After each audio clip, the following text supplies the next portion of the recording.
జన్మదినం జరుపుకుంటున్నాము. మరి ఇది మనకు అదృష్టం అని చెప్పాలి. ఆ మహానుభావుని గురించి మనం ఎంత చెప్పినా కూడా తక్కువే. ఆయన జననం వచ్చేసి 1989లో జరిగిందని చెప్తున్నారు. మరి దాన్ని మనం లెక్క చేస్తే ఇప్పుడు 129 నుంచి 135 పడినట్ల ఇది లెక్కాచారం. మరి ఆ మహానుభావుడు పెద్ద కుటుంబంలో జన్మించిన వ్యక్తి. కానీ నాకెందుకులే, నేను ఒకనే, మేమంతా హాయిగా ఉండొచ్చనే ఆలోచన లేకుండా ఈ దేశం కోసం ఎంత తపనంటే అది చెప్పరాని తపన ఆ మహానుభావుడు చేసిండే తపన. మరి కానీ మనకు తెలిసిన ప్రకారం కాంగ్రెస్ గవర్నమెంట్ అయితే అతన్ని అంతగా సపోర్ట్ చేయలేదు.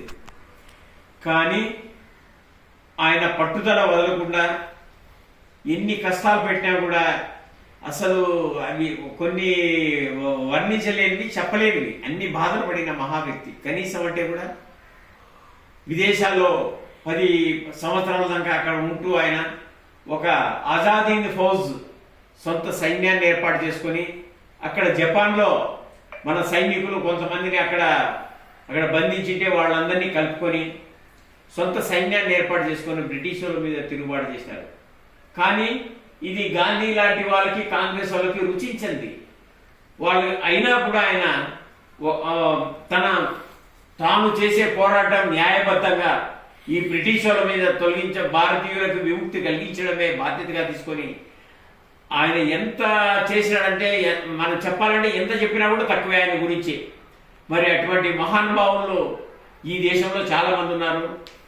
అందులో ఈయన చాలా ముఖ్యుడు. ఎందుకంటే ఆజాద్ హింద్ ఫౌజ్ సైన్యాన్ని ఏర్పాటు చేసి ఈ దేశం కోసం బ్రిటిషర్ని గడగడలాడించిన మహానుభావుడు.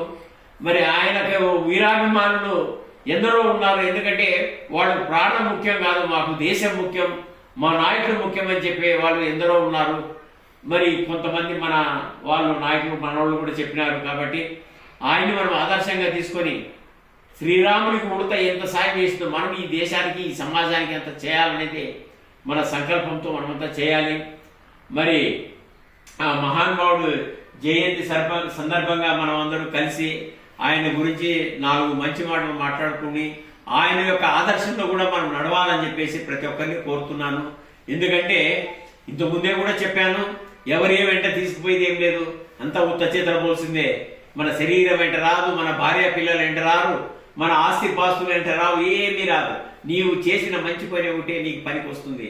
నీవు రేపొద్దు చేయకపోయినా కూడా నీ పేరు నలుగురిలో వినపడాలంటే ఇప్పుడు సుభాష్ చంద్రబోస్ లాంటి వాళ్ళు మహానుభావులు ఎందరో లక్షల మంది ప్రాణాలు అర్పించి మన దేశ స్వాతంత్రాన్ని తెచ్చినారు. మరి వాళ్ళని మనం ఆదర్శంగా తీసుకొని వాళ్ళ అడుగుజాడల్లో మనం నడిస్తే మన దేశం చాలా అభివృద్ధి చెందుతుంది.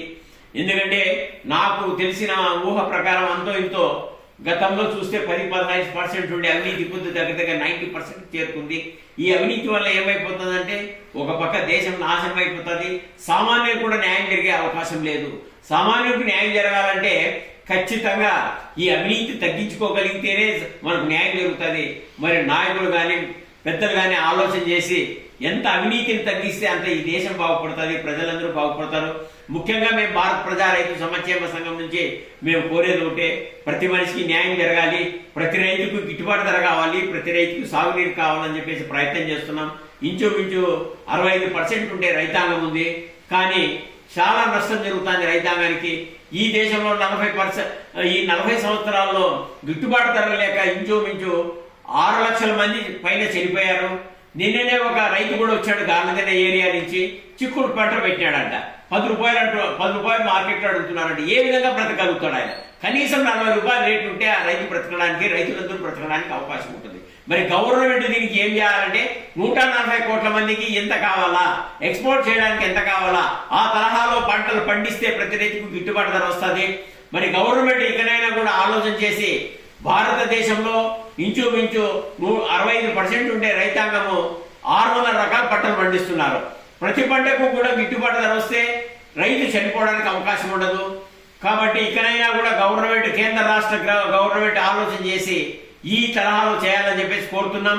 అదే తరహాలోనే కాశ్మీర్ నుంచి కన్యాకుమారి వరకు రైలు ఏ విధంగా నడుపుతున్నారో అదే తరహాలోనే నదులు అనుసంధానం చేసి ప్రతి రైతుకు నీళ్ళు ఇస్తే రైతు బాగుపడేదానికి అవకాశం ఉంటుంది.